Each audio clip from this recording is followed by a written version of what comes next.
Yeah, good. I think then if you're sharing slides. Yeah.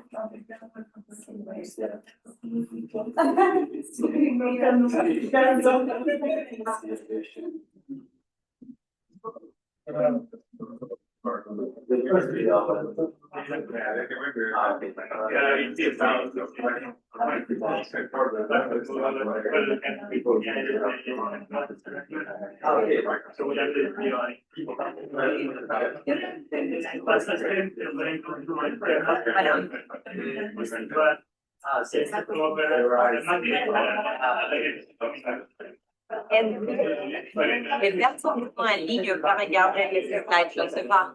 Je pense que non. Non, et je me souviens, je ne me souviens pas comment ça peut aller.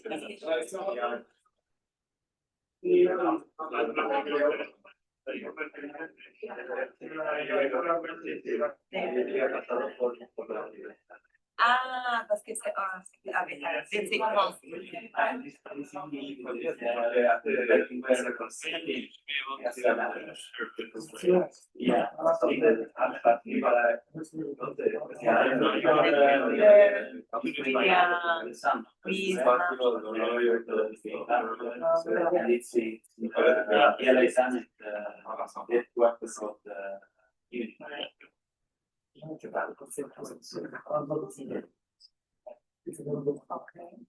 I don't know, maybe last year.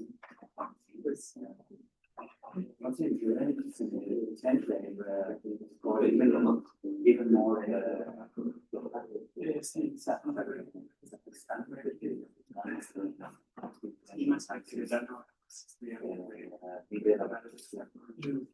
C'est dingue, parce qu'il n'y a pas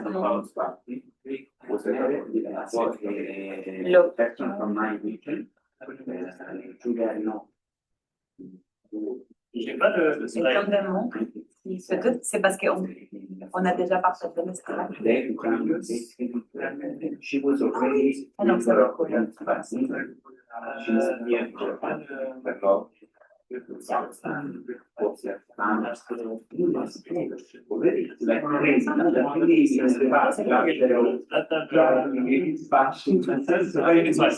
Yes, I think that's what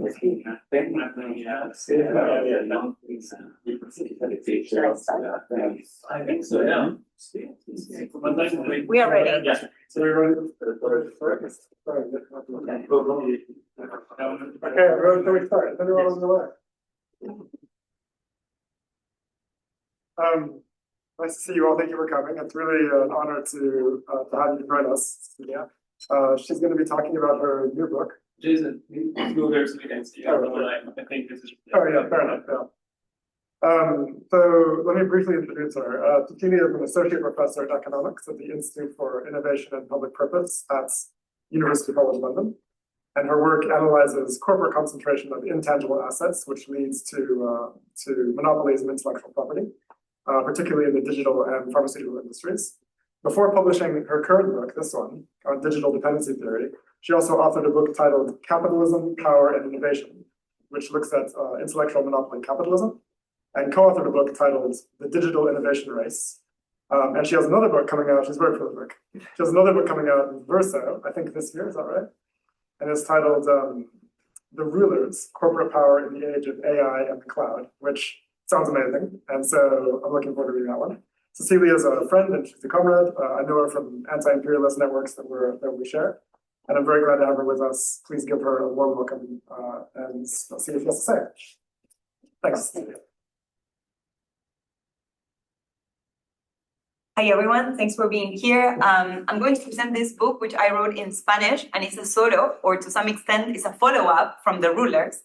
But because I don't have any type of influence over publishing houses, The Rulers is coming out afterwards. But at the same time, I think that because the debates on digital economy and digital capitalism are all over the place, and also I will be giving some synthetic ideas of the ways in which I analyze corporate power, I think you will be anyway able to follow and hopefully enjoy the discussion around this book It's a book that I wrote in Spanish for political reasons. I decided that I wanted to make sure that it was, I'm a Spanish speaker to begin with, and I really wanted to make sure that it could reach non-academic audiences in Latin America.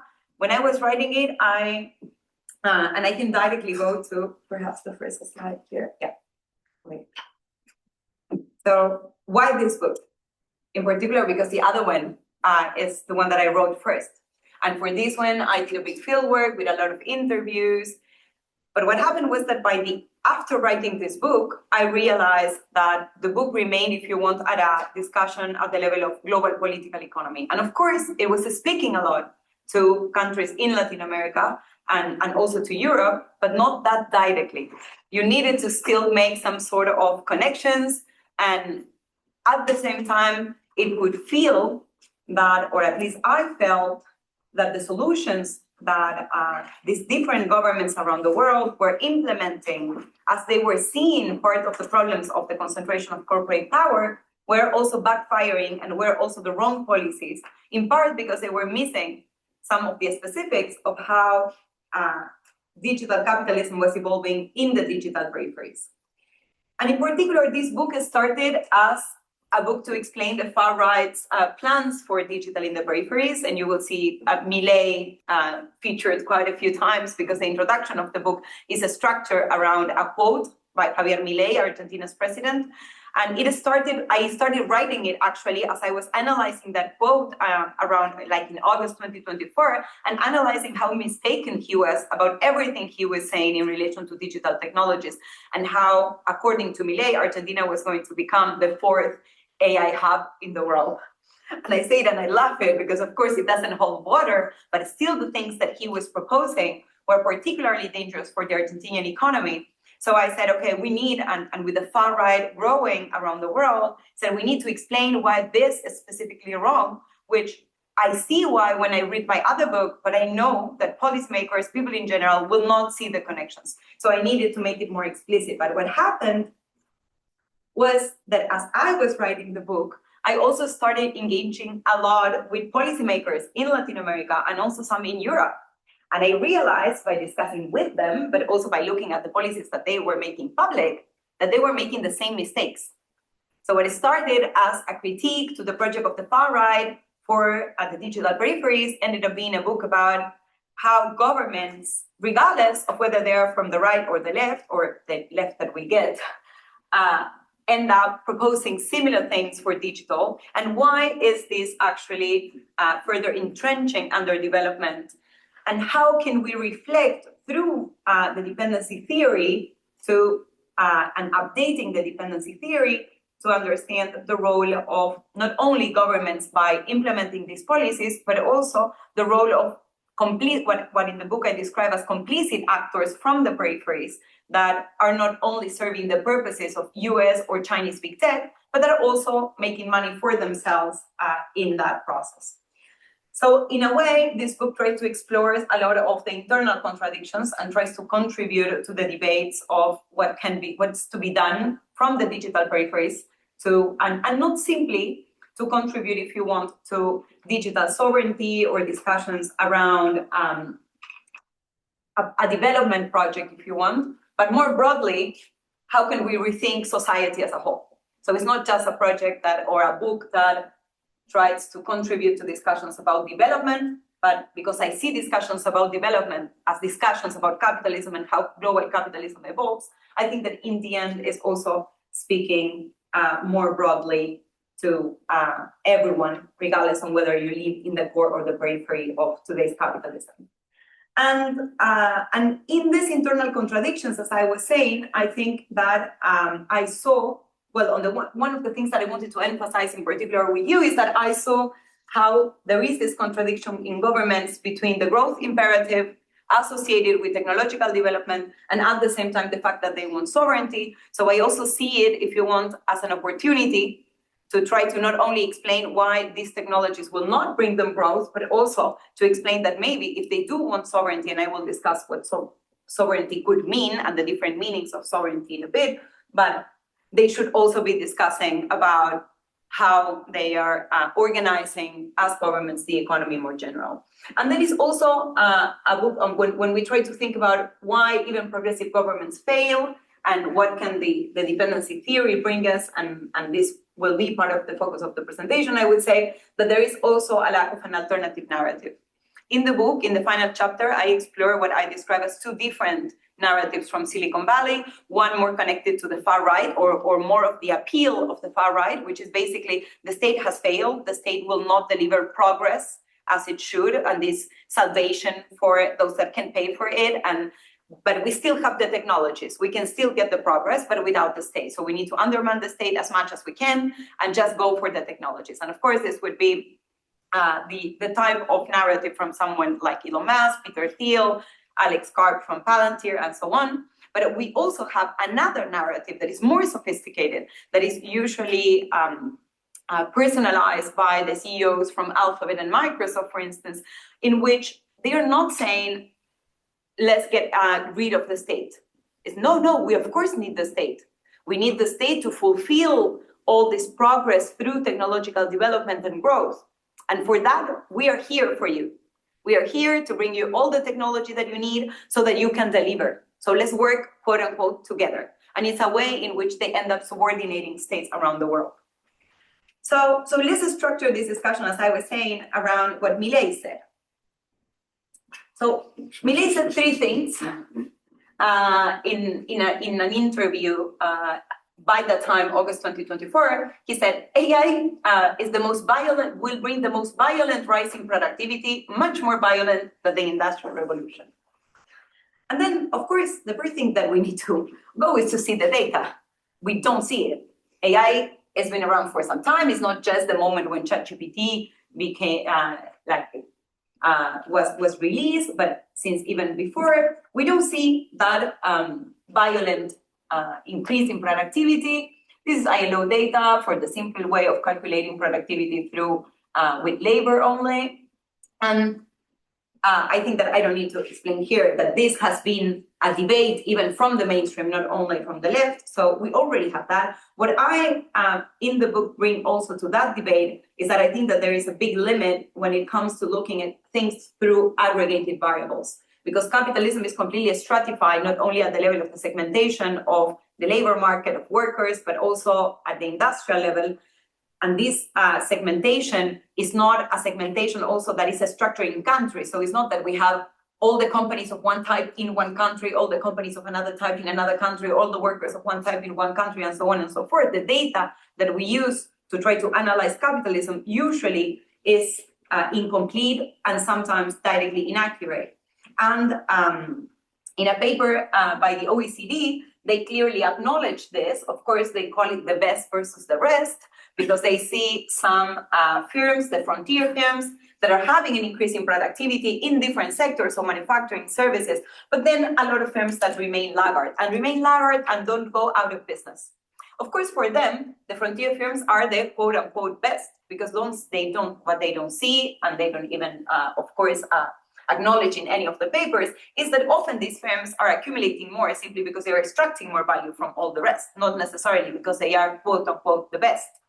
But still, there is this clear discrepancy, even acknowledged through the mainstream. So I think that when we're looking at these productivity issues, the productivity puzzle, and also when we try to explain why even authors like Daron Acemoglu has a paper called The Macroeconomics of AI, in which he says that the productivity gains associated with AI for the next 10 years will be at the global level, in the best case scenario, still below 1%, the 10 years combined. So there is no violent increase in productivity or anything like that. And then the whys, I think we need to look at the whys at different levels. Of course, the rising inequality that results in lower demand matters a lot for understanding this. But at the same time, what I'm interested in, if you want, is what is generating that rising inequality. And at the corporate level, I see, as I was saying, more segmentation in the types of firms. So some firms are capable of capturing more value than the one they are producing. And the basis of that is their systematic appropriation of different forms of knowledge, these intellectual monopolies that Jason was mentioning before as part of like the basis of my research in the past and also to some extent in the present. Or we also have some companies that are early adopters, and this might generate, if you're a country with a lot of intellectual monopolies and a lot of early adopters, this might generate you a sort of an effect of increasing in productivity. But at the same time, we have a lot of, on the one hand side, laggard firms, but also startups. And one would argue, this might sound weird. Why am I putting the startups in the negative effect? Well, the startups in general are not selling anything in the market. So for the way in which the statistic is built, they are not creating value, but they hire people. Therefore, they contribute to at least the stagnation, if not actually to generating a negative effect for productivity. And then we also have the specific effect of AI and labor segmentation. And I will discuss that in 1 second, because this is also part of what Millet was saying. So AI will not bring, even for the mainstream, AI will not bring this violent increases in productivity. I'm struggling with the mouse here because I don't find it. Yeah, here. No, this is the one before. No, yeah, perfect. Maybe The just second- get on other- Oh, I'm sorry. It's not moving. It's not moving. Ahora. Con the mouse. Thank you so much. So then he continued saying that Argentina has everything to be a superpower in the age of AI, because they have a lot of pibes programando, which is a slang way to say that they have a lot of young people that are software developers. Of course, this speaks of his ignorance, because Millet is thinking that the software developers are the same people that will be coding the frontier AI models, which are not. Actually, those coding the frontier AI models are scientists, engineers that have a PhD, that are at the frontier of knowledge, precisely frontier of the science and technology that also the government of Millet is destroying.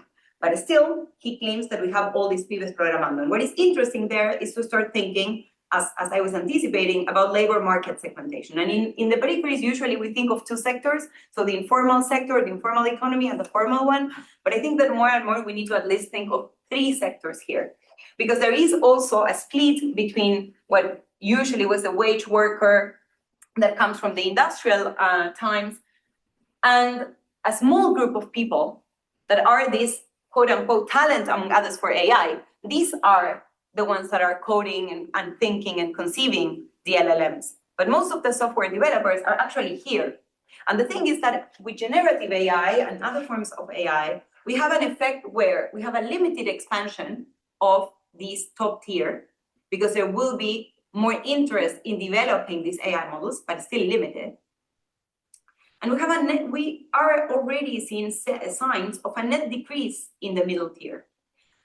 Because ChatGPT is free, and usually, again, when we think about technological adoption in peripheral regions, we say, okay, no, because labor is cheaper and companies don't have the capabilities to adopt the technology. Therefore, although the technology to replace workers is there, it will still not be adopted.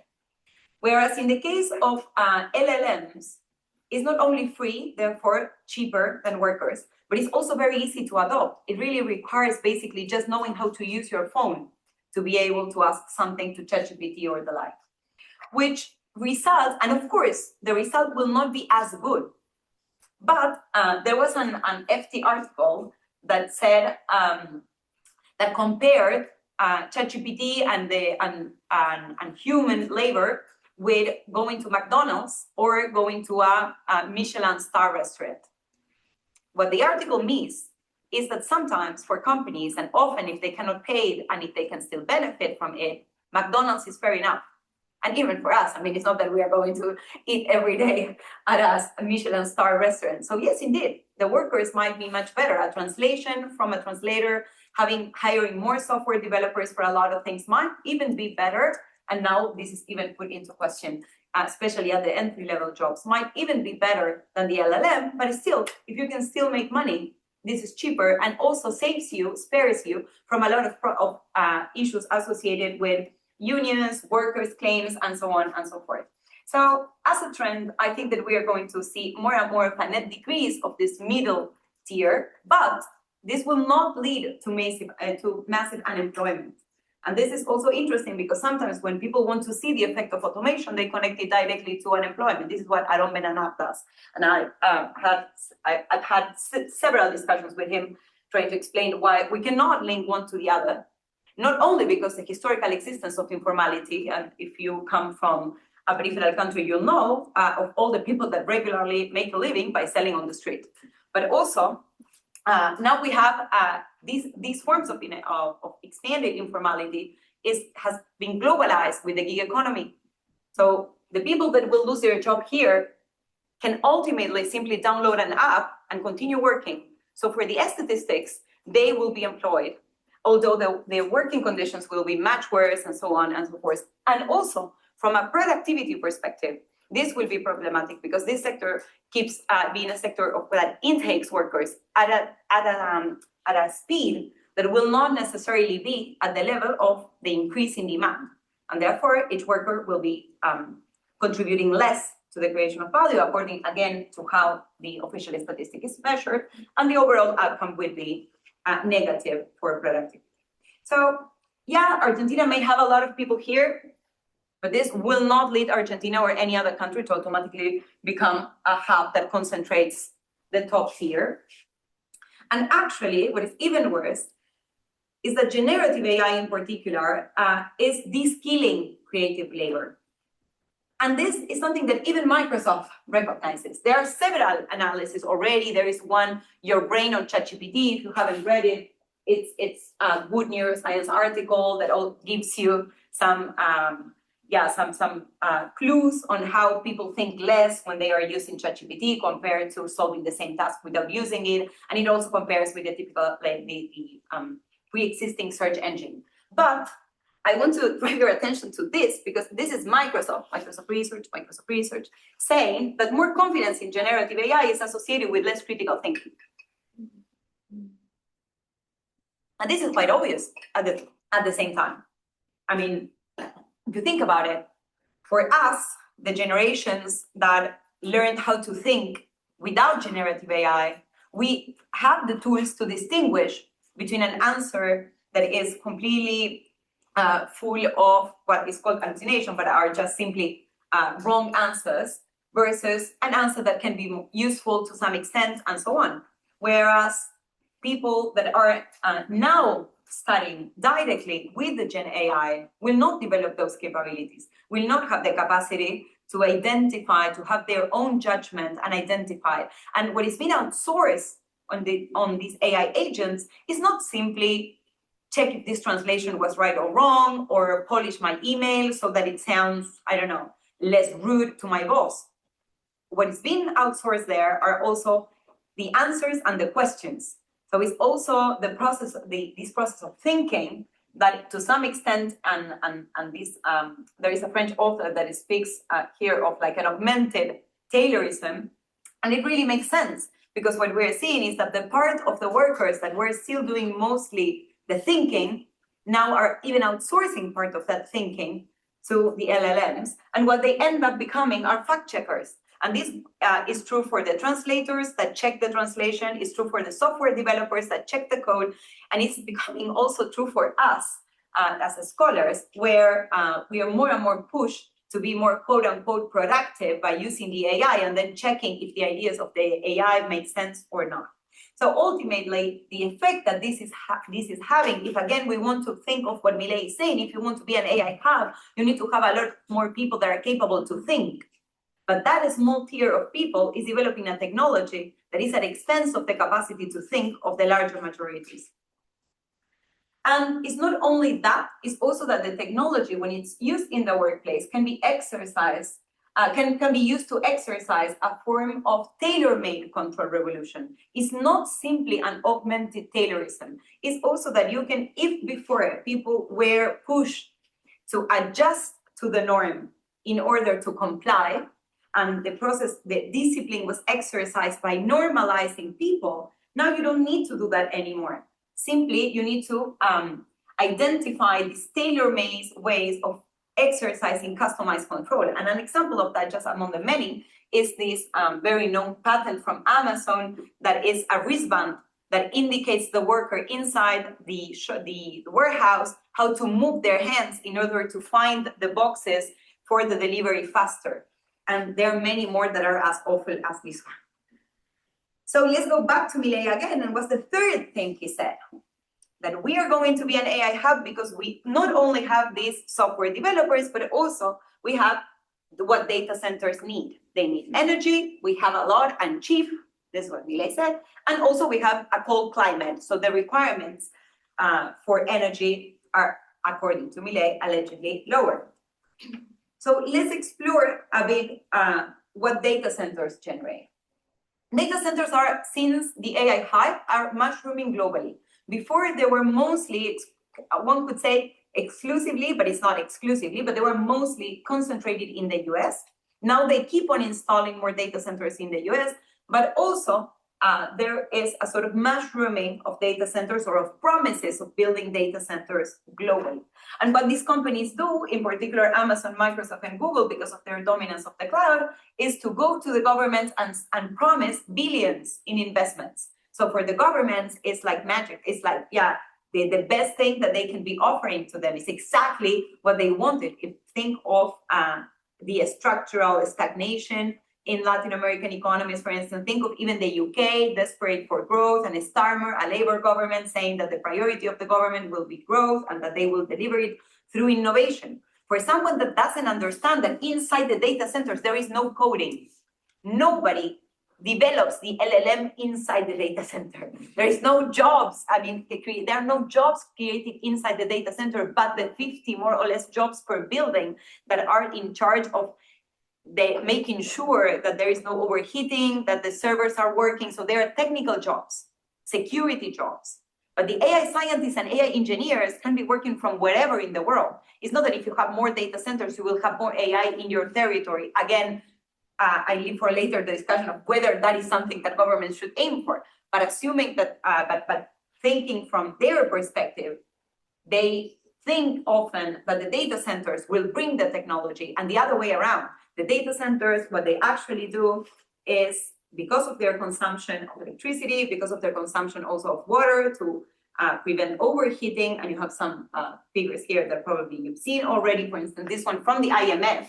So it's not like, this comes from UNCTAD, which has been doing an amazing work. The people from digital economy, like e-commerce and digital economy from UNCTAD have been doing an amazing work in mapping corporate power in the tech sector, in identifying the ecological footprint of digital technologies. This comes from 2024. So really it is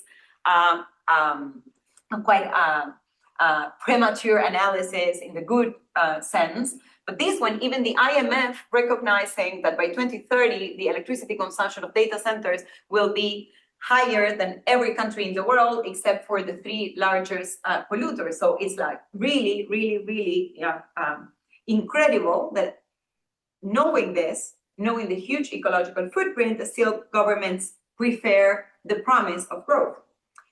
The thing is, as I was saying, they are not a source of employment. When the statistics are announced, there is a lot of inflation in the data, not only associated with construction jobs, but also because governments, and sometimes directly the companies telling the governments, they apply a multiplier to the job creation. That is the one that you apply when you are developing another type of infrastructure. Let's say a hospital. Yeah, of course, you have more people coming and going to that area, so you may generate a sort of small local economy around it. This is not what happens with the data center, clearly. It's just a sealed piece of infrastructure that I often say that operates as a foreign country military base, because usually they are from the US or China, installed in other countries in the world, and the capacity of a government to influence what's happening there is the same that governments have with foreign military bases. There is no structural economic transformation. Most of what is needed to build a data center, the largest cost in terms for the construction, comes from the semiconductors. So also the investment that companies claim is not the investment that the governments will receive, because part of a majority of that will be paying NVIDIA GPUs. So the net investment is definitely not positive. And actually translate into what in this book I describe as twin extractivism, because it's not only an extraction of nature, it's also an extraction of nature that is put at the service of extracting more knowledge in all its forms, also data. Because these data centers, what they will basically be storing is our data extracted from the platforms, our data extracted from a lot of other spaces, and also the knowledge that these companies are monetizing, as I explain in other parts of my research, and I also refer to it briefly in this book. The knowledge that these companies monetize is largely co-produced with several other thousands of other organizations, but still they are the ones sitting at the core of capitalism. And the core here in this update, perhaps it's already time to say, that one of the ways in which I update the dependency theory is also by not only explaining the reconfiguration of core and periphery, and speaking of China as being part of the core at the country level, and Europe as being part of, if you want, of the semi-periphery, or the periphery if you just want to split in two core peripheries in capitalism, but I also use the ideas of core and periphery to speak about organizations, and to speak about how corporations sit at the core, certain companies in particular, and how they build a periphery of other actors, in which we should also include often governments of part of different public administrations. And this intangible extractivism is complemented with their agenda setting. And here both in this book and also in the Verso one, I speak of this as epistemic totalitarianism, which gets to a much more extreme level with AI, because it's not only that these companies are setting the agenda within their field, but it's also that AI is becoming the basically the recipe for everything. Whatever you want to do, you can solve it with AI. And for me, an easy way to explain it is that I'm a critical economist, and we know in economics that pluralism is also needed in order to, through the tensions, make science progress and provide new knowledge and collectively co-create knowledge. So it's not simply that we want all the ideas to be explored as if they were all equal, but it is through those confrontations, through those differences, that you can identify ideas that make more sense to explain and transform our world. But this is completely undermined when you're just automatically pre-assuming that regardless of your question, everything will be solved with AI. And epistemic totalitarianism is also exercised when they control narratives. And here we can see an example of all this that I explore in the book, which is LATAM GPT. I don't know if you heard of this.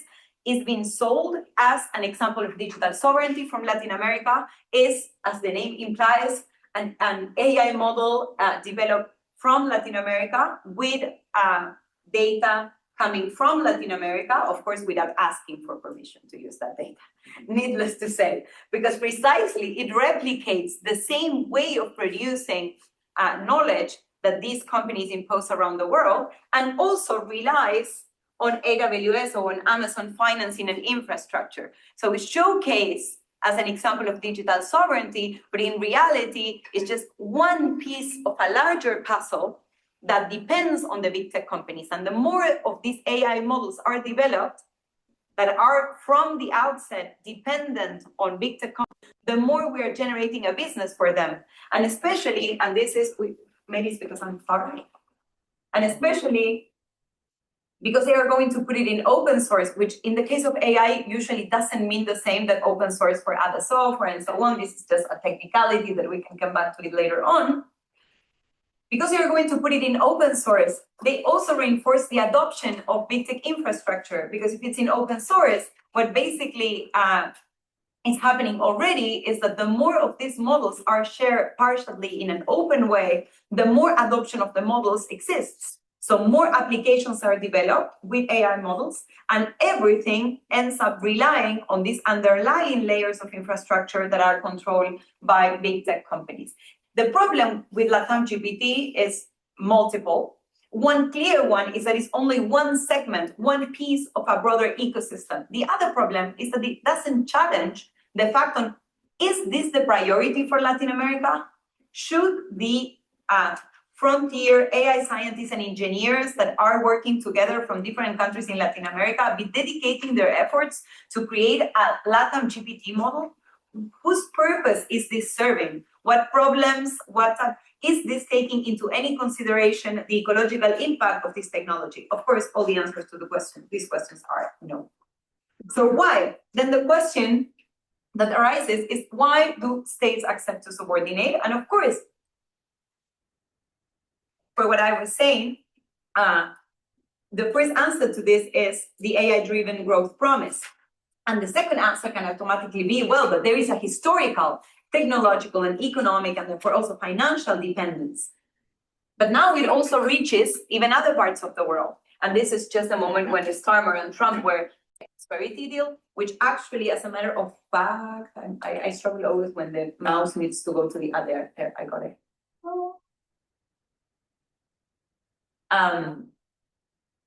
But this, in fact, is just more business for big tech companies, to put it bluntly. But even other administrations that have been at the forefront in allegedly trying to get more digital sovereignty ended up relying on the technology of big tech. And I think that we need to expand therefore our answer. It's not enough to say, okay, it's because of the growth promise, it's because of the historical dependencies. I think it's also because of the fact of what these companies control. These companies control not only the data, because in some cases the Brazilian government, let's say, still has its own data. But to make sense of the data, you need digital technologies. You need ICT technologies, which today are digital technologies. And these companies are the ones that are offering governments the more efficient and effective ways of measuring everything from the operations of the daily work of the public administration to warfare, police surveillance, and genocide. And here we can comment on this, but of course these companies have been instrumental. Their technology has been used directly and is still being used for the genocide in Gaza, among other examples. And of course, something that I guess would be of the interest of the people here in this room, they are also offering governments their green technologies. And here the book also reflects on a paper that I published with Cecilia Rikap, where we show how this is not just AI solutionism, which of course there is a lot of that, but it's also a way to influence even how the ecological crisis is being measured. It goes beyond the AI solutionism. It goes to also how governments will see and think about the problem is being determined by these companies. This deepens the state's dependency on big tech, and the extent of and the diversity of quote-unquote solutions that these companies are offering go up to things like this one over here, this X-Moonshot, which is part of Google service tapestry, which basically they are trying to create a digital twin for the whole world's electric grid, so that then electricity can be provided more efficiently. And of course, the clients will be the utility companies and the governments. And like this, you have multiple cases, which in every case do the same thing. They offer a specific solution that looks very appealing. Do we want electricity to be provided in a more efficient, smart way? Yes, why not? Do we want, for instance, there is one that is called Green Light, which is using machine learning for the street light, not the street lights, the traffic lights. Do we want to minimize the moment when the cars stop and resume their way by making the traffic lights operate more efficiently? Yeah, why not? Do we want Google Maps to tell people the most efficient way to go from A to B with their cars that will spend less energy? Yes, of course. But all these piecemeal solutions miss the systemic dynamic, means that, for instance, instead of promoting people to go with their cars from A to B, what should be created is a public transport system that operates in the most efficient way, cheaper and green, so that people use less their cars. And the only ones, and the same can be said of all these small solutions. So they decide again what governments can see and use, and then governments will just start using all their technologies, of course, without computing the net effect, because you may save some energy from the traffic lights, but because the models use electricity and water, who knows if the net effect of this is positive or negative. But regardless, again, these are the way in which they organize the selling of their technology is by keeping the oversight of the ecological crisis. If there is someone that has the largest map of the problem, are these companies, because of all the data that they have been harvesting and all the analysis that they have been doing. And instead, of course, of sharing that openly and broadly with governments, they decide which technologies they share, which ones they charge, and which ones they give for free. And there is another angle here, and I will be just ending the presentation with this and maybe one more slide, which is that all this economic and technological dependence has a political side. And we need to think of them as part of the same story. And just to go to today, leaving aside the before and how the companies were also before Trump influencing how governments around the world, let alone the US government, were regulating AI. Today, they directly think that they can go even one step further against the regulation of the sector. And Trump clearly says, I mean, he said it here on this, the social media truth, but he has said it repeatedly, that if governments around the world try to regulate these companies, levy a digital tax or whatever, there will be retaliatory measures. And this comes also from discussions with the companies, as it was even disclosed by Bloomberg. And we've already seen examples like the trade deals with Malaysia and Cambodia, in which it was revealed that these clauses that were already here on the social media post were included in the trade agreement. But we don't need to go to the historical peripheries to see this. The fact that the EU is not going to enforce, at least in the short run, the AI Act because of big tech pressures also speak about this. And it's not just about how they limit governments from regulating, it's also about what they promote governments to do. As I was saying, the data center regimes and the fact that every country we look at is more or less doing the same thing in terms of a data center a policy to attract more data centers along the same lines should at least ring a bell and tell us maybe these companies are strategically telling each and every government do this or do that and pushing the governments in a sort of race to the bottom so that they get better deals. But also another thing that they are doing is to give a sense of priority to a term that today is described as digital public infrastructure, but actually has nothing to do with the real infrastructure. And I will go very brief because I've been speaking for too long, but just to say that these digital public infrastructures that include things that could be, again, very useful, that like Brazil's PIX is the payment system by the Brazilian central bank. You may have heard also of the India stack. All this in principle sounds great. When you start delving deeper, you see that under the India stack, you have the data centers from Oracle, that India's UP payment system actually is accessed through Google Pay, that also the emergence of all these services has led to the emergence of intermediary actors between the state and the citizens, in particular the poorest ones that don't have any access to the devices and so on, and now are obliged to use these technologies, so they pay higher prices for the digital services as before. But on top of all that, what these type of DPI narratives are doing is diverting the conversation from the actual regulation of corporate power and building alternatives. And among others, they generate this misleading impression that when governments do DPI, which actually in the end of the day is just digital IDs, e-payments, and e-payment solution, and a data exchange, they are doing quote unquote infrastructure when they are actually just providing digital services to the population. So they provide more services and they govern less. I think I will leave it there because I've been speaking for a long, long time. The book also discusses a lot about digital sovereignty and what could be done and the different ways to think about digital sovereignty, which clearly cannot be just limited to discussions about territory. Again, having a data center from these companies will not solve anything, but can neither be solved with more national companies taking care of these technologies. Actually, in the book, I also explore why the so-called national champions from the tech industries in Latin America are actually complicit actors of US big tech companies and operate in the same way as these US big tech companies. And there are many. Perhaps here in Europe, you see them less, but you can think of companies like SAP or even startups like Mistral, which end up being part of the same predatory ecosystems. And thank you.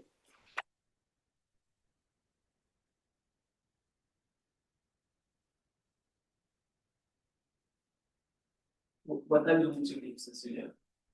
Like 1 sharp or?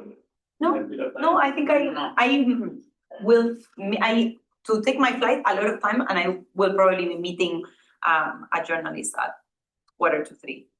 Okay. And nearby, so yeah. All right. Yeah, I don't know if there are questions online. If you do hear me, raise your hand. But I don't see any hand risen online, so maybe we can take questions in the room. We have Morena, maybe, and then right? Can we take them in batches, right? Like 2 to 3 minutes? Hi, Cecilia, thanks a lot for the presentation. It was really interesting. I was wondering, I mean, I think you ended up answering a few of the questions that I had in my mind, but I was going to ask about the sort of solutions that you mentioned that you decided to talk about. But it's quite interesting because I mean, I've been reading quite a lot on industrial policy and like with the focus on Latin America and trying to think about like sovereign solutions for this digital dependency. And people talk a lot about the question of the data center, right? Like that Latin America needs to have its own data center because there's such a dependency of sending data and then buying the data back in the form of like high value added services. So what do you think would be a good way out of this dependency? If you have anything in mind. Thanks. We talking. Wait, could you turn up your mic? If they can't hear online, the question. I think check now. Right. Yeah. Wait, because I Maybe you figure I don't see the Zoom on my screen. There. I need to move the okay. Let's see.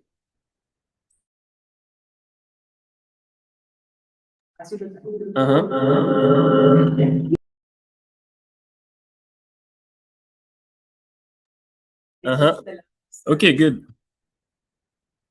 Nice. That's your Okay. question. Well, muchas gracias. Thank you so much for the presentation. It was super insightful. I have been following your work, and also I was in Berlin with the Böhme Institute. You know, they're doing a lot of work on the situation of low-skilled data workers around the world. And last week I was also in a conference on post-capitalist futures, and there was someone who did a super interesting ethnography on the working conditions and also the way the labor contracts work in Malaysia and Singapore with data centers that are both Chinese and from the US. And I was wondering if you can also say what you think about this, and also if there are already solutions, movements, of course, like more positive framing because it's very difficult reality. Yeah. Thanks. I think you can answer, Cecilia, and then we'll take another batch. Okay. So maybe I will go very fast if I can go back to the slides, and I will so that I guide my answer with. I will say no. Okay, I can just start answering. Would be nice then I can show you, or maybe if I can, because I have a few slides on the concrete solutions. But let me first go back to. If you want to, yeah, there is one that says a proposal for Latin America or something like that. I think, or maybe, yeah, maybe I included, maybe I didn't. But where I wanted to start was to say that, of course, we can think of a lot of regulations and they are needed. So we need defensive measures. And labor is one angle where we do need it, as much as we need it in other industries. So there is also we also need to connect what's happening in digital to what's happening in capitalism more broadly. So the way in which these workers are hired is not only speaking of digital. And the gig economy is not only speaking of digital. So we really need to, when we're thinking about these defensive measures, I think that also the coalitions need to be built across the industry and with workers across industries and countries. That's the other thing I want to say. But still, all these defensive measures, and we can think of many of them, taxing the companies, preventing new contracts with the public sector, for instance. So one particular focus of my policy proposals has been to try to identify what could be a comprehensive ecosystemic alternative that is feasible and that is not that expensive. And the first thing that we should say is that if we want to build technology differently, because again, this is not a matter of territory, it's not a matter of nationality. The discussion about sovereignty is a discussion about governance and democracy. It's a discussion about who decides the type of technology that we have, who decides who gets access to the data, what data is retrieved, what data shouldn't be retrieved. So, because the discussion about sovereignty is ultimately a discussion about governing our society differently, I think that it opens up for us the possibility to explore not necessarily an industrial policy where you identify exactly where to invest to have more companies, more markets. This is an opportunity to offer solutions that contribute to a strategy towards overcoming capitalism with something better. And although I'm very pessimistic of the opportunity to really get this, I think we should embrace the opportunity, because also all these complexities make governments be so puzzled because their traditional policies don't work anymore. They cannot do foreign direct investment. Foreign direct investment was always a lie.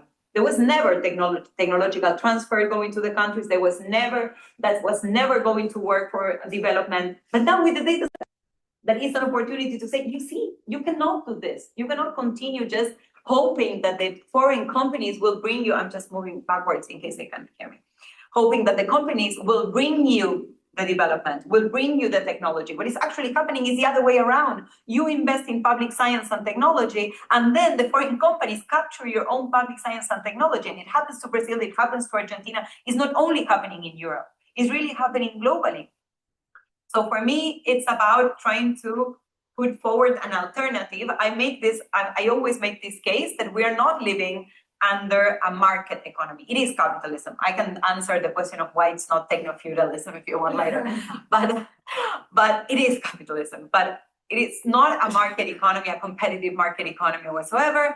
The tendencies in the technology, how it operates, lead to concentration. There is no point in trying to push to create competition as, again, a magical solution. So because all their playbook is completely ill-equipped, there is an opportunity to offer something different. How to offer something different? To tell them, what you have here is authoritarian planning. You have authoritarian planning from the US government, from the companies. So the alternative could be democratic planning. The alternative could be more public goods, more public services. What needs to be done in this industry is to recognize that it's so important that it cannot be in private hands. It doesn't matter if they are from the US, from Europe, if they are small companies, big companies, this needs to be public.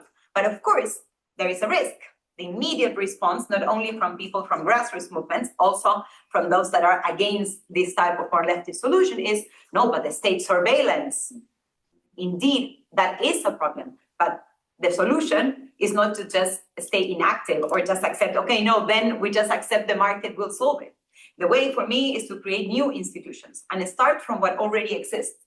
This is why I wanted to take you to another slide that maybe I don't have here. Couldn't find it. No, so maybe I don't have it here. It doesn't matter. But in which is a slide in which I try to make a sort of patch of things that Latin America has, and I can put together in 1 second, which is like in Chile, they developed a mapping tool that with over 80 socio-environmental variables, they is the government, I should have said. So internally, the government developed this tool that is plotted on the Chilean territory to identify where is less harmful to build a data center. And it takes into account over 80 socio-environmental variables. It also tells you up to what point you can build data centers, because if you exhaust the points where it's not that harmful, the government didn't use it. These are the paradoxes of capitalism, but they were able to develop it. So it shows that that the capabilities are there. This is another thing that usually people say, no, but there is no talent, there is no capabilities, which is a lie.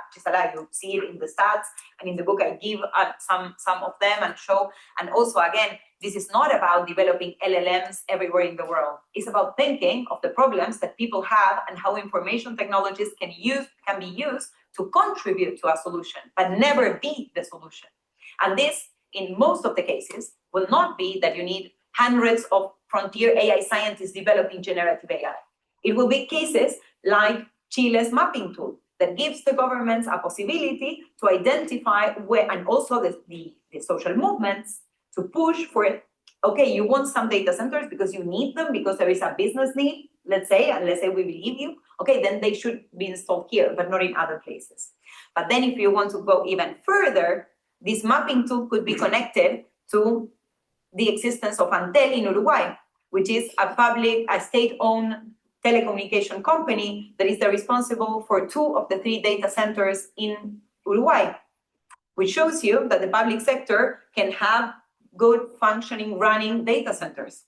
So instead of opening more the data center industry to privates, again, if there is a need and there is a democratic decision that results in saying we need more data centers, you have the capabilities. You have the capabilities to both identify where to build a data center and how, because you have the 2 companies. And this, in the proposal, there are others like ARSAT from Argentina, for instance, can also be thought as part of this discussion. It's a satellite company. And then the fact that governments like the Brazilian government have state-owned companies that are dedicated to develop software. However, these companies end up also, one of them in particular, being complicit of AWS. And they push the government to adopt AWS and claim that they cannot do it. So for me, it's like you can already start from what exists and then create institutions to govern this ecosystem in a way that prevents not only authoritarian governments, also democratic ones, from looking into the data or doing whatever with the data. So my solution would be, if you want along those lines, just to push towards more public goods, if you want, public services, and more, even without saying it, real exercises and experiences of democratic planning.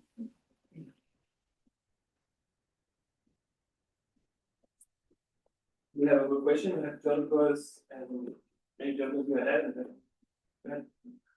You know, I want to go back to the question of growth, and not sure if I'm fully convinced, because yes, one thing is whether it's going to show in the data and how it's going to show, but the other is like, why would we expect that AI, if it was to materialize to a certain extent, it wouldn't cause a lot of growth? So no, it won't. Actually, it's a narrative. But why? No. Why? No, Why? No, I'm reluctant to say.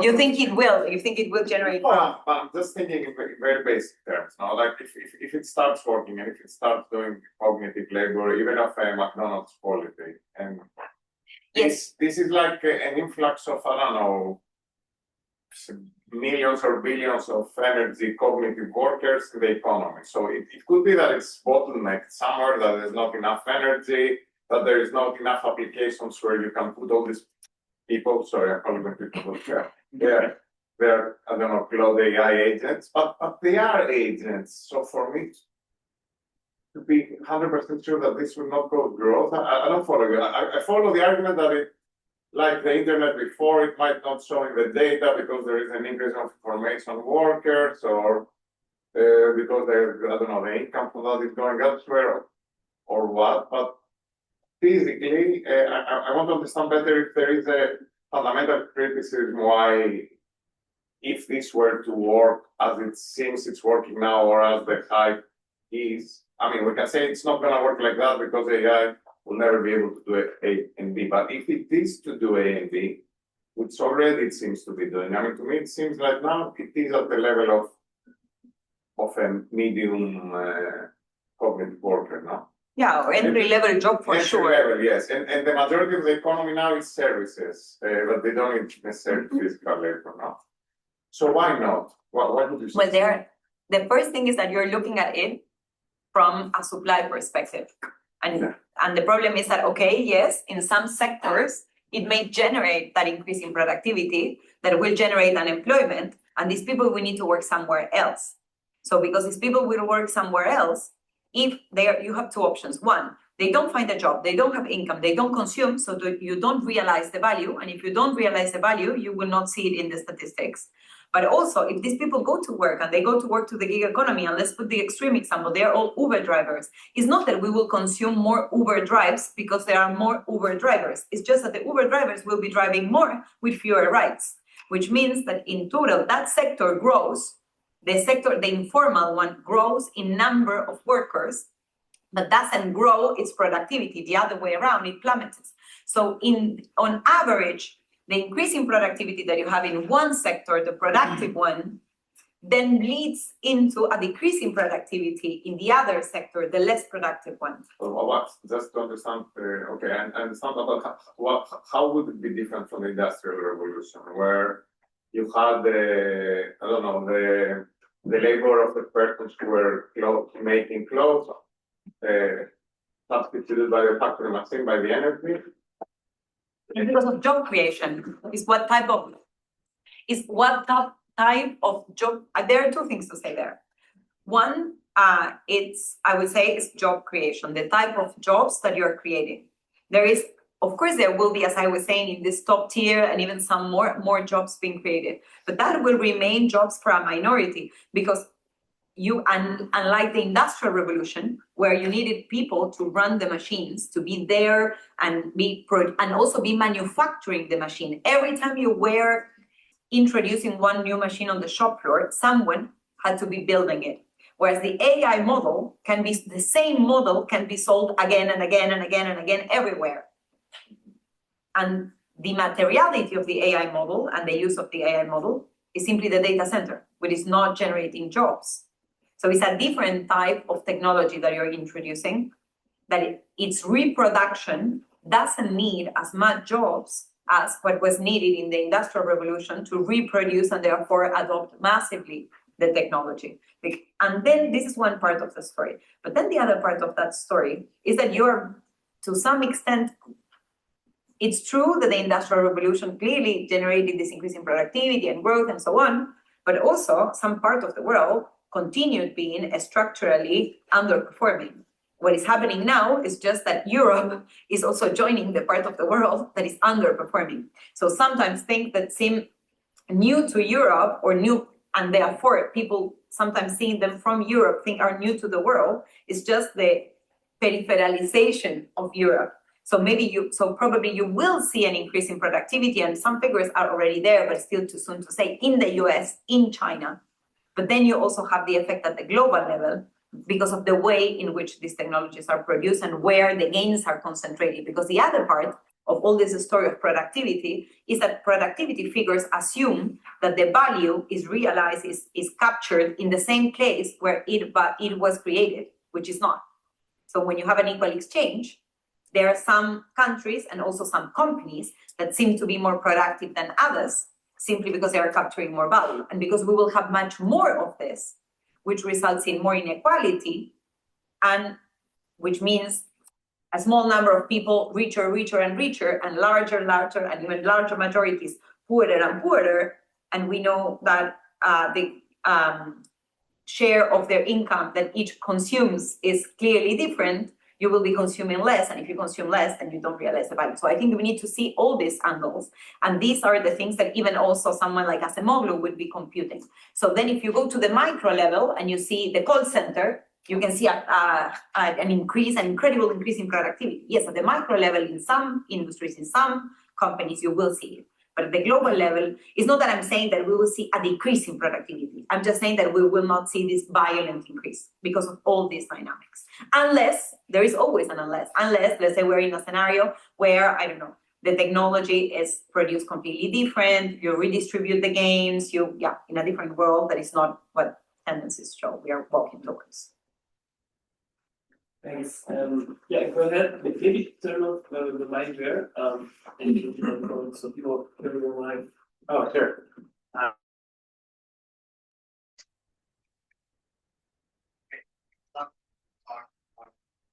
Yeah, actually, I'm a lot of things. And one thing that got me thinking about is split copy. But you mentioned the importance of those goods. And it kind of reminds me in a way of railroads. A lot of railroads were built by private companies. And then these were forced to be nationalized at some point, but it became clear that they were essential parts of the countries. But this seems fundamentally different because the railway was physically located in national borders. And so that was feasible. Whereas here we have these massive multinationals, many of which are based in the United States, which have now become a violent protector of the IT companies. And so they're flexing muscles right now. I'm showing it's just how much of the best and it doesn't care. So I think comments and question do you think it might actually be impossible for countries to deal with this on their own in the same way as the railroads were dealt with? And actually, this is a problem like climate change that requires global coordination and some level of global governance. And real global governance, not extent, but some kind of democratic global governance system that is actually really functional, has never existed. And it's part of the reason why the far right alliance exists between fossil fuel companies and AI companies, because they both realize that neither of these issues can be solved by countries alone. They can only be done through global cooperation. And for that reason, they're supporting global economy. We don't, in philosophical ways, align with them, but they meet this shared goal of disrupting potential for global cooperation by turning us against each other. So, can we take more or as well? Okay, maybe online then our two hands up. I think you see that you were a little bit to speak up. Look at the screen.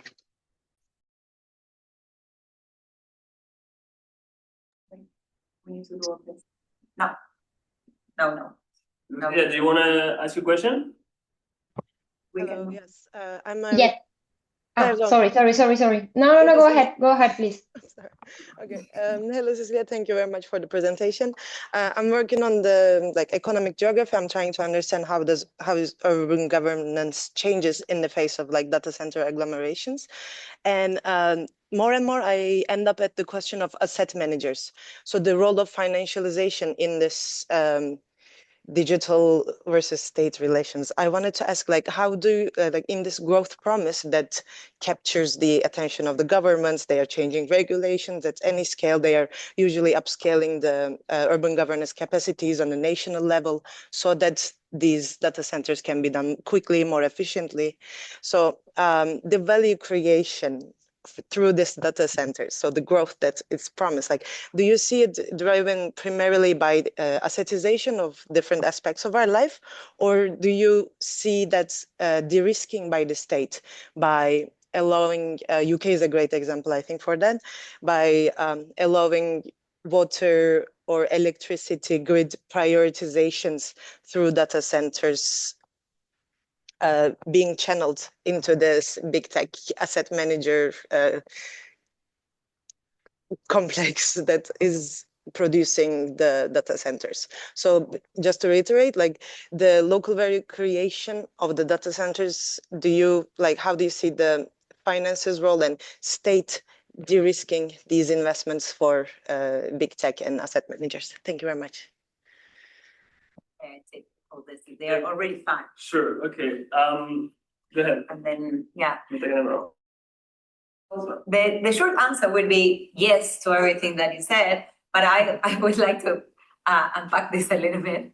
I would first say that definitely we need international cooperation. So in 2014, late 2014, with many other colleagues, we wrote this report, Reclaiming Digital Sovereignty for People and the Planet. The subtitle is longer, but I'm not remembering it well right now.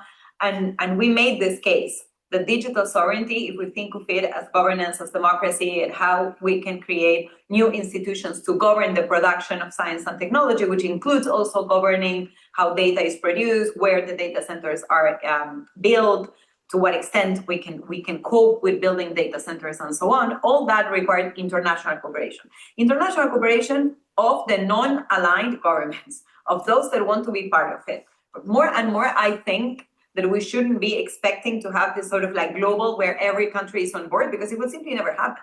Clearly, it will never happen. So there needs to be an alternative. There needs to be a form of cooperation, but also there is always this tension between the ideal, and in the ideal we have all the grassroots movements, we the say, and involved, and building more of what book I describe as digital popular power, and then also national governments democratically governing, and the international. All this is in complete tension. And also, what if we never get to the moment when, which is obviously the case, the genocide in Gaza is an example. like governments in their face. They're killing people, they're killing babies, they're killing everyone all the time, telling them this is illegal. This is illegal by your playbook. The international rules are telling you that this shouldn't be happening, and still most of the governments are doing nothing. So I think that we could just say, okay, we're on the pessimistic side and that's it, and the world is awful, which we know, and I'm also quite pessimistic. Or we can try to think of alternatives that doesn't require all these preconditions, but that could still be used as a sort of prototype, as a pilot project, to showcase that another way of producing technology is feasible. Because one of the things that I receive often from governments and people from governments at different levels, let's say, it's not that I'm speaking to Lula, I speak to people that are discussing the digital policy in Brazil. And you tell them a lot of things, they say, of course, you are right, then they go and do other things sometimes, often. But also, they ask you, okay, but can you give me an example? Can you tell me which country what you're saying is working? And they love that. They love this question. They feel that they need this reassurance that things are already working somewhere else so that they are not seen as the crazy ones that are trying something that was never done before and so on. So we need to create these prototypes. And I think that there is where, instead of just thinking that we're going to solve the whole problem, we can think of something narrower. This narrower part is the government. The fact that if a government wants to regulate these companies, they cannot depend on these companies. The ICC, the guy that was investigating Gaza and whose email, nothing from his computer worked, not even the email. The guy couldn't even access the email because it was a Microsoft email, and Trump said, stop providing services to the ICC, because they didn't like that the genocide in Gaza was being investigated. So it cannot be that public institutions, in whatever their capacity, depend on big tech companies. So decoupling from big tech in the public administration should be a priority. It's very complex, it requires a lot of effort, and it's clearly not obvious how to do it. So I think that, again, narrowing down without missing the ecosystemic perspective could be, let's focus first on one sector. Let's not focus on defense, because if you ask me, no AI in defense. Are you kidding me? I mean, I'm still coping with the fact that, okay, we need to have the countries around the world should have an army and so on, because otherwise you get invaded, etc. But it's still, from someone, I guess that especially in general from the left, it's not easy for us to think about policies in relation to departments of defense. So clearly, let's not focus on defense, but we can focus on health, we can focus on education. And education is, for me, is a key candidate because it's where the effects of generative AI are more obvious. And where, like Argentina, Milei's administration has signed already an agreement with Google for Gemini in schools. So maybe it's possible to try to think of another way of building technology for schools that therefore should be cheaper and that will get more support potentially. So this is like, for me, the answer would be, let's try to start thinking of a solution that, because it's smaller in terms of its economic reach, is only for the public sector. The public sector will therefore guarantee demand. It will also bring more degrees of freedom to the public sector for deciding and regulating the companies.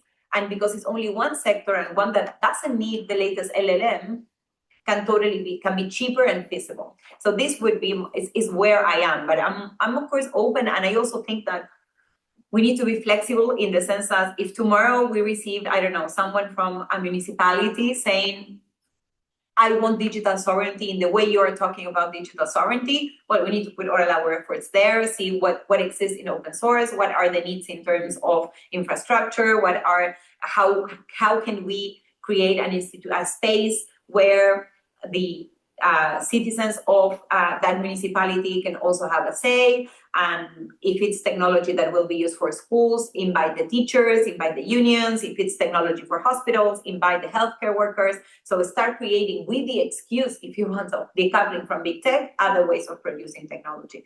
And then about the data centers, I would zoom out before going to your question, because I think that it touches upon something that it's much more developed in my other book, in The Rulers, which is the network of complicit actors at the global scale. So how multinational corporations from different sectors interact and relate to each other, and how sometimes they reinforce each other's power, sometimes some of these companies end up subordinating to the big tech in order to control others. And in the case of the relationship between asset managers like BlackRock, for instance, and a company like Microsoft, of course, they have a very tight connection, a very tight, explicit relationship, not only in the fact that BlackRock is one of the main stockholders from Microsoft, but also because BlackRock's Aladdin runs on Microsoft Azure. So the platform that BlackRock uses and sells to its clients for make financial predictions actually depends on Microsoft technology. So these companies have vested interests, of course, in the global expansion of data centers.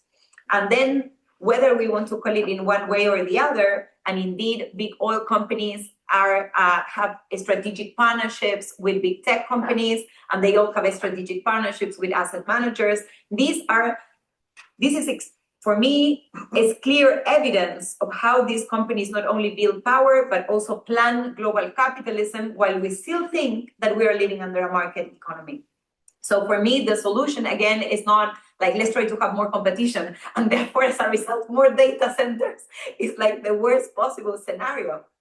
And instead, I think this is why I think we need democratic planning, and we need to be more creative and explore and expand. And I would say one more thing about democratic planning. I highly recommend this book that is called The Dawn of Everything by David Graeber and the other David. Poor guy, I never remember his name. But yeah, let's say that David. There is one chapter about about the Paleolithic age, and they explore a lot of evidence that showcases that these people lived under what they describe as a carnival parade of social arrangements. They were so politically active that depending on the season, they were deciding if they wanted to organize themselves as a horizontal society, and they were celebrating and enjoying next to the beach, or they needed to harvest, or they needed, well, not harvest all the time, but they needed to do foraging or hunting. And for that, they realized that they needed a more vertical society. So they chose who the person in charge would be that season. They would change the name to make it clear for everyone that the situation had changed. And that person that was leading the hunting exploration that season would probably not be the same that was leading them the following, let's say, winter or whatever. And this exploration, this active way of trying to think creatively about how to organize our society is true. Indeed, it was simpler, it was smaller. But I think that we need to use this, when the governments ask for experiences, well, there you have an experience of how humans with way less technology and possibilities to synthesize data here and there and do this and that were still in charge of their lives in a much more democratic and also imaginative way than what we are having here. Thank you, Cecilia. So we have 3 more questions. Lucia, Angela, and Salva, right? But also conscious of time, so shall we close there maybe, so we can have lunch after? All right, so let's take these 3 in a batch, and we'll close afterwards. They can speak directly from here, right? Sorry? Because they're online, so they will speak directly from here. Yeah, and Lucia, you can go first, because you raised your hand first. Okay, thank you so much. Thank you so much, Cecilia. You know that I'm a big fan of your work, and I really can't wait to read the book. So if possible, I mean, I would like you to elaborate a bit more on the main aspects of this updated version of the dependency theory.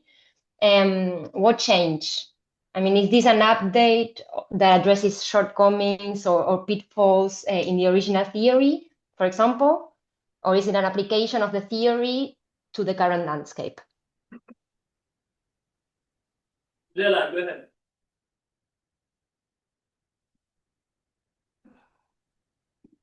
Should I already ask? Yeah. Thank you, Cecilia. Very interesting your talk. I want just to reflect as a person that comes from Colombia, where, for example, in groups of social studies of science and people that talk about the sovereign science in our countries, they ask very frequently, what is our national science? What is this about at all? I mean, this is still very it's a question that is very, very debatable. We don't agree necessarily in everything. And in my opinion, one of the things we normally overlook is the material limits that we as countries have. I'm talking about something I dare to call the technological differential. My words, I don't know if somebody else has written or said something like this, but it's like when we talk about digital sovereignty, without talking about the semiconductor industry, 80 years of development of chips, and who has them and who gathers this technology and doesn't release it. How can we talk really about national programs or national science when we don't possess the technology and actually we are limited for, I mean, the patents, the ways the technology is captured, technologies where we actually as students in foreign countries, for example, have developed as well, because when we travel, we talk, for example, we are PhD students of sciences in northern countries, we actually contribute. This is a collective effort, right? At the end, this capture is enclosed, we know all this, and it never returns to our countries and is actually actively prevented, this return. To the point that, for example, machines that are producing now the latest chips, ultraviolet chips, ultraviolet technology to produce the highest performing semiconductors and chips now are in possession of the United States. They are never going to solve this machine. It's politically not sold. One cannot sell this. Even, of course, particularly to China. They will never sell this. They don't even want to share parts because they are afraid of the back engineering, yeah, in which something could, and we are fighting with this amount of years of accumulative experience, and not only, of course, in digital AI technologies. My particular area is quantum optics. This is coming and this is huge, and we should be talking about this. I mean, it's very interesting what you say, because it opens the scenarios to other technologies that even people do not know now that are there, and this is in the making. So I wonder if you have researched anything on this direction, or if you have ideas. Yeah, thank you very much. We have Salva, and then you can answer. Thank you. Do you want to ask the question? Maybe If you speak up, I think it's. Yeah, it's fine. Yeah, okay. No, it's related to what Yorgos was asking about growth. I mean, well, he knows that 10 years ago I wrote something about future AIs and economics and society and policy, many things. And then, well, I mean, but there one basic premise with that work is that it was not about the AI that existed in that moment, not even about the current AI, but basically the issue is that this kind of that information technologies have been developing at a speed that is really much quicker than biological evolution or even cultural evolution or anything. No, I mean, for some measures, about 70% a year of increased performance and so on since the late 70s. No, so it's always, I mean, there's always this tendency of thinking about the current technology and projecting into the future, but in the near future, technology can be different. No, and then thinking about this issue of growth. The point that I made is that from the perspective of single firms, so that would be a supply side perspective, you can expect more productivity and therefore more growth. And then, when you have the interactions in the food system, it's not so clear. But I still left open the possibility of much more growth for one reason, no? Because also another basic premise there is that these technologies are not just tools that are used by someone with some interest, but increasingly the more complex they are, the more true this is. No, they are also shaping motivations, shaping decisions, and even being in charge of decisions. No, so I think it's in the process of getting a kind of autopoietic entities that just can have an incidence on their own production. That does not even have to be deliberate. No, it's just a kind of can be a kind of natural selection-like mechanism. And once you have a natural selection kind mechanisms, there is not necessarily the only one, but there is a possibility of explosive growth that in terms of demand would be by creating just investment demand of some kind of structure that just fit themselves, which does not necessarily happen. No, I mean, things in nature, in ecosystems are more complex, things do not necessarily grow explosively, but still it's a possibility. No, I think when you think in terms of the future, so the demand would be just because of this free creation and explosion, no, and investment demand. Which I will I know it's late, I will add a more point. I mean, at the end, the main conclusion where I arrived there, and here I move a little away from the issue of growth, was that at some point this will slip away from everybody, even from these people who are now earning lots of money if it keeps in this way. And if it is shaped by capitalist interest, it can be a disaster for, now it is going to be a disaster for almost everybody, but at some point I think it can be a disaster for everybody. So since we cannot stop it once it has happened, I think that it's time to rethink whether the material interest of the different social classes are still the same that used to be until now, and where this opens a door of opportunity. Many ideas. Okay. Yeah, and many ideas with whom that I would say I disagree with them. And the first one, the technology is not progressing by itself. There are corporate decisions being made and public decisions being made, also related to the military, for instance. So there is no such a thing as technology moving by itself. Technology is produced by people, by labor.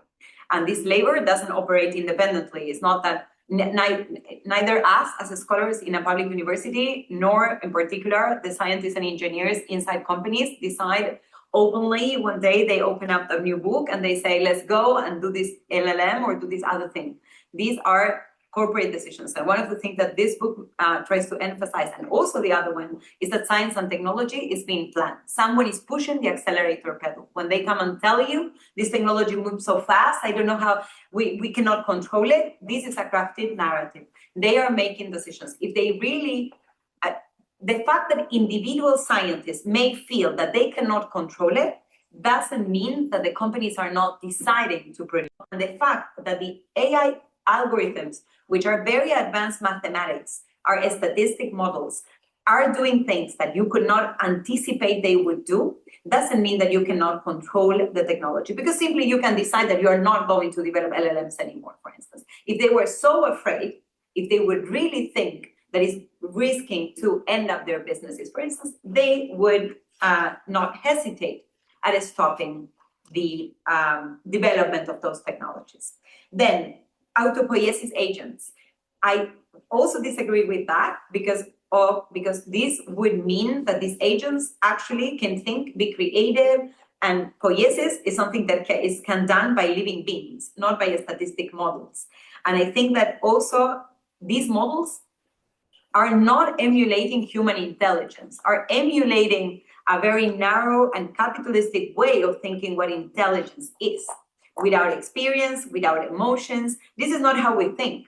The fact that they can do way better than humans certain calculations and try to predict things in a way that humans would never be able to do doesn't mean that they are replacing our capacities to think. But what it does mean is that the more we outsource in these technologies, the less we will know how to think. And this is the danger. And the danger also is that if we just put I will use an analogy to try to be brief, but if you decide that from now onwards, every meal that you eat will have potatoes, your life will be very miserable. In the diversity, you also have creativity, creation, and potential. So the problem is also about the limitation that using only one type of technology will generate. And I could spend hours and hours. Of course, this is a much more fundamental and philosophical question. I think it's super necessary. And then also, I would argue that if there is, unfortunately, some avenue for growth, this will not come from companies and the overall industrial landscape. It will come from governments, because governments are arming themselves more now, including with AI, but not only. So we might see an increase, because the problem that I never thought that I would be so post-Keynesian in this conversation. Let me say this, because I'm not. But I think that they do have a point. This Raffins and all this crowd of people has a point, which is demand. They aggregated demand. People need to buy the things in order to create the value. So although the technology potentially can generate more value in the same amount of time, if nobody can buy that afterwards, there is no increase in productivity, there is no growth. But if the state is purchasing, because the state is doing it and creating money and getting indebted to do it because they want to arm, because they are NATO and they made this agreement to invest more, because they are not NATO, they are the other countries, but they are also doing it. This may generate economic growth, including in part for the adoption of AI, but of the worst kind of oil, I would say. Then about your question, Angela, I would say that because this book is very much focused on explaining what Lucia was asking, and I will answer to her question in 1 second. I don't delve as deeper as in my other books on the dynamics of intellectual monopolization, although I do include them in the first chapter that is called Core, where I explain not only the issue of the concentration of patents, but also the concentration of all forms of knowledge, even without intellectual property rights, in the hands of a few companies that usually come from specific countries, and how that limits people's capacity to access knowledge and also undermines development. I would raise some antibodies, let's say, to thinking of national science. Because for me, if there is something that knowledge in general shows us, not only scientific knowledge, is that this is even like a sort of a public good turbocharge. Because it's not simply that my consumption of knowledge doesn't undermine your consumption of knowledge, but also that when we are sharing knowledge, we multiply. So instead of thinking of what should Colombian national science be, what should Argentina national science be, thinking about sovereignty is how could Colombians, Argentinians, Brazilians, people living in Spain and everywhere in the world could more actively decide and think about what do we want knowledge for, engage in the production of knowledge. If you ask me an ideal world, I think in that ideal world, we would all be doing, if you want, some reproductive labor of all forms, not only carrying economy, but reproductive in the sense of reproducing commodities, and everyone should have some time for explore what Aaron Benanav in his, in the second part of his piece for the NLR speaks of as the free sector. So there's this space where you collectively with others engage in exploring knowledge, exploring politics, exploring cultural associations, and so on. And to Lucia, I would say that I updated, or in these following ways. One, not only a reconfiguration of who's core and who's periphery, as I was explaining, not just at the country level, but also at the actors level, but also by bringing to the fore that if in the past the technological monopolies were producing the knowledge in the north and then capturing nature from the south, now, or the periphery and so on, now we see that also more than ever, knowledge is co-produced globally. And what I would say also in connection to Angela's question is that Colombia, Argentina, Brazil, Uruguay, African countries, everybody's contributing to the production of knowledge and intangibles. Actually, we're operating the other way around and we don't realize it. There is a global process of knowledge capture, knowledge extractivism that wasn't there before, and that reinforces nature's extractivism, because it reinforces underdevelopment in the majority of the world. And as a solution, the governments not only want to attract data centers, but also continue producing what they were already doing before. Copper if you're Chile, soybeans if you're Argentina, and so on and so forth. And then the final part would be about the update of dependency theory would be the complicit actors. And this is also why I use dependency theory. One of the reasons on top of this flexibility of the concept of core and periphery and building on the notion of extractivism to connect it to other forms of extractivism. The third part would be this focus on complicit actors. It's not just the core is the bad, the periphery are the poor, and they are all good, and so on. There is a sort of very complex network of complicit actors, not only in the public administration often, and as always in the primary sector, but also in the so-called national champions of the digital economy, in which companies, as I was saying at one point by the end of my presentation, companies like Mercado Libre, like Global, like Despegar, like Rappi in Colombia, for instance, Magalu in Brazil, and also European companies and elsewhere, because these national champions from the tech sector, like M-Pesa, Jumia, are also in other parts of the peripheries. They not only replicate the same practices, but also enter these networks of power in intermediary layers, facilitating the capture of value, but those at the very core.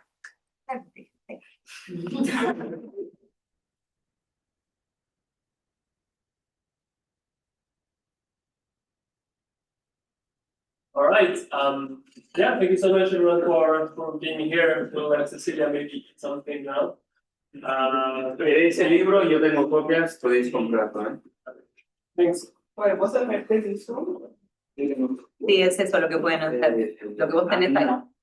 No, a un número, no, yo no tengo viso. Me parece esto. Pero tienes un número de cuenta. Yo creo que Marta decía mi viso. Sí. Bye bye. Thank you online. Bye bye. Ah,